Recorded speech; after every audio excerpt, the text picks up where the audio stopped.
For further analysis, we're joined from Cairo by Editor-in-Chief of Al-Shorouk newspaper, Ahmaduddin Hussein. Thank you, sir, for joining us here on Qnews. Firstly, sir, let's start off by asking, how do you view the role Egypt is playing in promoting peace in the region so far?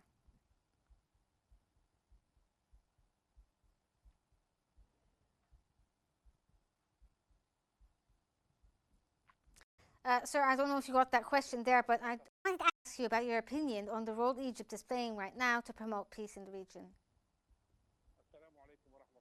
Hello.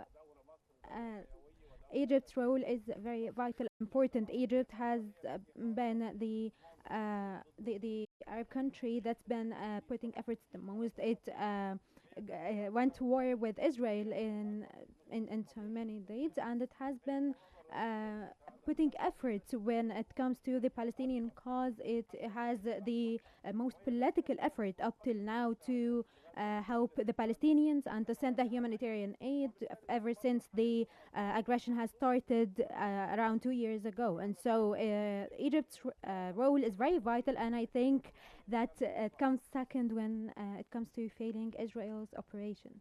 So is it possible that a ceasefire in Gaza could be announced within the next few hours, in your opinion?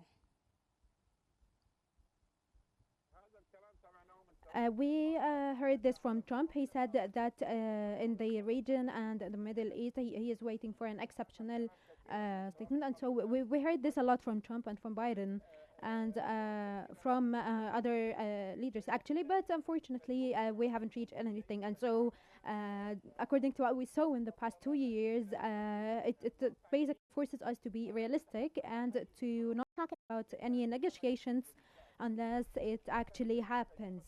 Yeah, so unfortunately, we've seen what happened over the past 2 years, and the USA has basically um, been trying to silencing Iran and the Palestinians so that Israel can keep its aggressions on them. And so, yeah, maybe this time it is for real after Trump's meeting with the Arab leaders. But if the Israeli aggression doesn't actually stop, until it actually stops, then we can act that like deal with them as they happen. Well, we've seen an intensification of the Israeli strikes on the Gaza Strip in recent days. How do you view this? What's your opinion, and why are the Israelis doing this so far?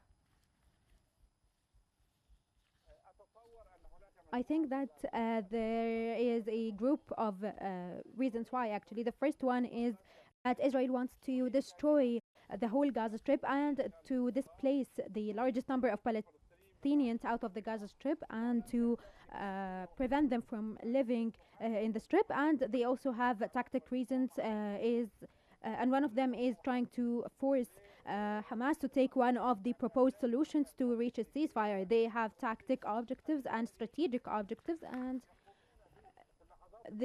the Israelis, before the agreement or before a ceasefire, they are trying to intensify the aggressions and the attacks so that they can send a message to the public opinion that they kept up the fight and show that they can take revenge till the last moment. Do you think, sir, that this is also possibly a tactic to get as much destruction and mayhem in as possible before they actually have to be forced into stopping their aggression on the Gaza Strip?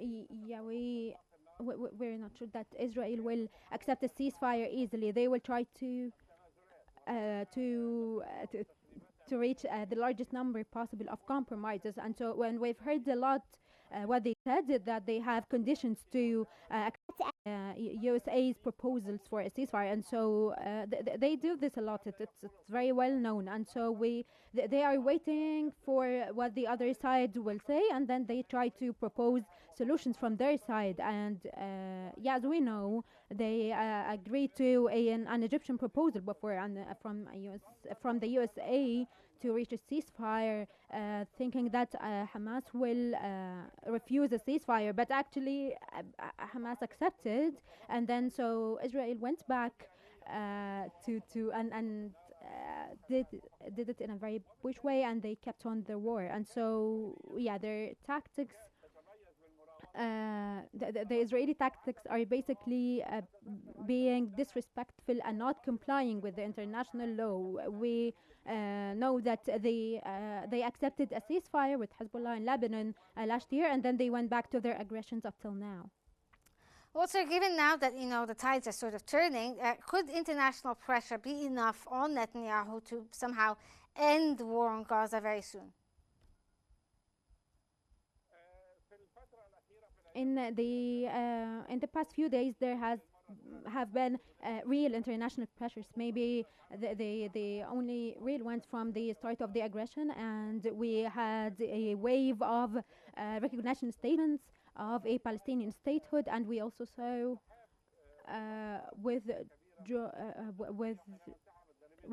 we saw how the leaders and the delegates left the session when he was about to give his statement. And so people are starting, and countries are starting to take measures and strong stances when it comes with the to the normalization also and the settlement. And so I think that if this is how it's gonna be, I think that Israel will reconsider. Yes. Okay, sir. Especially that we've heard. Yes. Thank you so much, sir. Your point there is clear that you think that the pressure is going to be enough soon.